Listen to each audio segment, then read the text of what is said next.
నమస్కారం. మీ అందరికీ ఈ రోజున ఒక మంచి మాట. మనం మంచి మాట చెప్పుకొని చాలా రోజులైంది.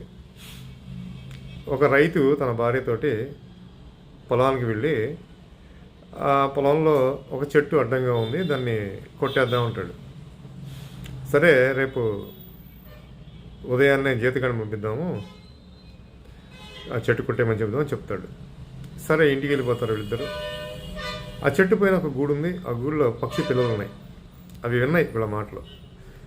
ఎప్పుడైతే తల్లి పక్షి వచ్చేసిందో, తల్లి పక్షులు వస్తాయి కదా సాయంత్రానికి, వచ్చిన తర్వాత అవి చెప్తున్నాయి, అమ్మ ఈ పొలం యజమాని ఈ చెట్టు కొట్టేస్తాడంట, రేపు జీతగాడిని పంపిస్తున్నాడంట. సరేలే, మీరు పడుకుండా మెలకుండా అని చెప్పి తల్లి పక్షులు పిల్ల పక్షులతో ఉన్నాయి. మాకు భయంగా ఉంది, తీసుకెళ్ళమ్మా ఎక్కడికి అంటే, ఏ అవసరం లేదు పడుకోండి అని చెప్పింది. తెల్లారి జీతగాడు రాలా. తర్వాత ఇంకో రోజున మళ్ళా పొలానికి ఈ యజమాని భార్యతో వచ్చాడు.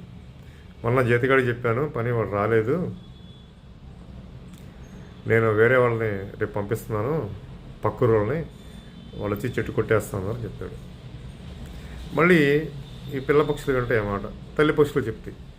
తల్లి పక్షులు చెప్పగానే తల్లి పక్షులు, భయపడబాకండి, మీరు పడుకోండి వెళ్ళకుండా, మేము ఉన్నాం కదా, మాకు తెలుసులే, మిమ్మల్ని ఎప్పుడు తీసుకెళ్ళాలి ఏంటనేది అని చెబుతాయి అన్నమాట. ఆయన పిల్ల పక్షులు భయంగా ఉంటాయి, ఎక్కడ చెట్టు కొట్టేస్తారు అని.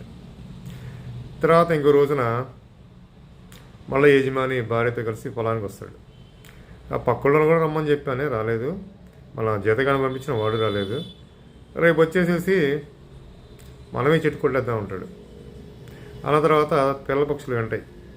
తర్వాత తల్లి పక్షులు రాగానే, అమ్మమ్మ రేపు ఈ యజమాని వచ్చి కొడతాడంటే చెట్టు అని చెప్తాయి. అప్పుడు తల్లి పక్షులు ఏం చేస్తాయంటే, ఈ చిన్న చిన్న పిల్ల పక్షులని రెక్కల్లో పెట్టుకొని అక్కడి నుంచి ఎగిరి ఇంకో చెట్టు మీదకి వెళ్ళిపోతాయి.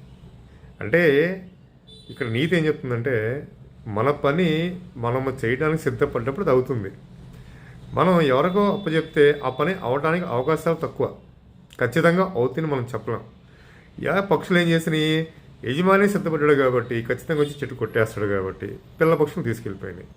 కాబట్టి మనం ఎప్పుడైతే మన పని మనం చేయాలని సిద్ధపడతామో అప్పుడు దాంట్లో మనం గ్రాండ్గా సక్సెస్ అవుతాం.